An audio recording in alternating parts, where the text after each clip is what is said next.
Actes, chapitre 28. Une fois hors de danger, nous avons appris que l'île s'appelait Malte. Ses habitants nous ont témoigné une bienveillance peu courante. Ils nous ont tous accueillis près d'un grand feu qu'ils avaient allumé, car la pluie tombait et il faisait très froid. Paul avait ramassé un tas de broussailles et il était en train de les mettre sur le feu, quand, sous l'effet de la chaleur, une vipère en est sortie et s'est accrochée à sa main. Lorsque les habitants de l'île ont vu l'animal suspendu à sa main, ils se sont dit les uns aux autres : « Cet homme est certainement un meurtrier, puisque la justice n'a pas voulu le laisser vivre, bien qu'il ait été sauvé de la mer. » Mais Paul a secoué l'animal dans le feu et n'a ressenti aucun mal. Ces gens s'attendaient à le voir enfler ou tomber mort subitement.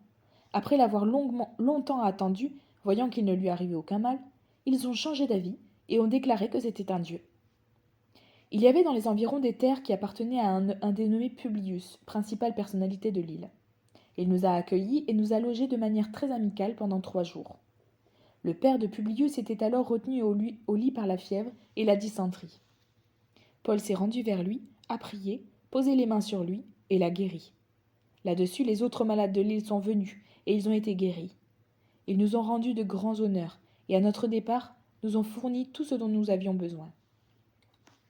Après un séjour de 3 mois, nous avons embarqué sur un bateau d'Alexandrie qui avait passé l'hiver dans l'île et qui portait pour enseigne les Dioscures. Nous avons abordé à Syracuse où nous sommes restés 3 jours. De là, en suivant la côte, nous avons atteint Reggio. Le lendemain, le vent du sud s'est levé et en 2 jours, nous avons fait le trajet jusqu'à Pouzzoles. Là, nous avons trouvé des frères qui nous ont invités à passer 7 jours avec eux. Et c'est ainsi que nous sommes allés jusqu'à Rome. Les frères de Rome qui avaient reçu de nos nouvelles sont venus à notre rencontre jusqu'au forum d'Appius et aux 3 tavernes. En les voyant, Paul a remercié Dieu et pris courage. À notre arrivée, on a permis à Paul d'habiter dans un logement particulier avec le soldat qui le gardait. Au bout de 3 jours, Paul a convoqué les chefs des Juifs. Quand ils ont été réunis, il leur a adressé ces paroles. « Mes frères, bien que n'ayant rien fait contre notre peuple ni contre les coutumes de nos ancêtres, j'ai été mis en prison à Jérusalem et livré entre les mains des Romains. Après m'avoir interrogé, ils voulaient me relâcher parce qu'il n'y avait chez moi rien qui mérite la mort.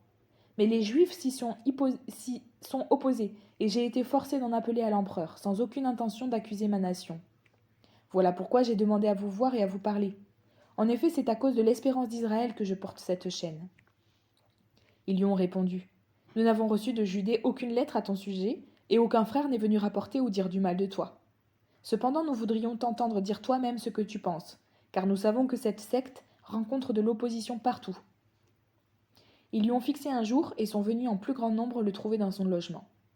Paul leur a fait un exposé.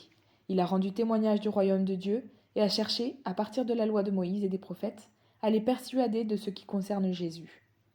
L'entretien a duré depuis le matin jusqu'au soir. Les uns ont été convaincus par ce qu'il disait, les autres n'ont pas cru.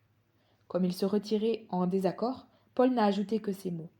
« C'est avec raison que le Saint-Esprit a dit à nos ancêtres par l'intermédiaire du prophète Ésaïe : Va vers ce peuple et dis : Vous aurez beau entendre, vous ne comprendrez pas. Vous aurez beau regarder, vous ne verrez pas. En effet, le cœur de ce peuple est devenu insensible. Ils se sont bouchés les oreilles et ils ont fermé les yeux de peur que leurs yeux ne voient, que leurs oreilles n'entendent, que leur cœur ne comprenne, de peur qu'ils ne se convertissent et que je ne les guérisse. Sachez donc que le salut de Dieu a été envoyé aux non-juifs, et eux, ils l'écouteront. » Paul est resté 2 années entières dans une maison qu'il avait louée. Il accueillait tous ceux qui venaient le voir. Il prêchait le royaume de Dieu et enseignait ce qui concerne le Seigneur Jésus-Christ avec une pleine assurance et sans obstacle.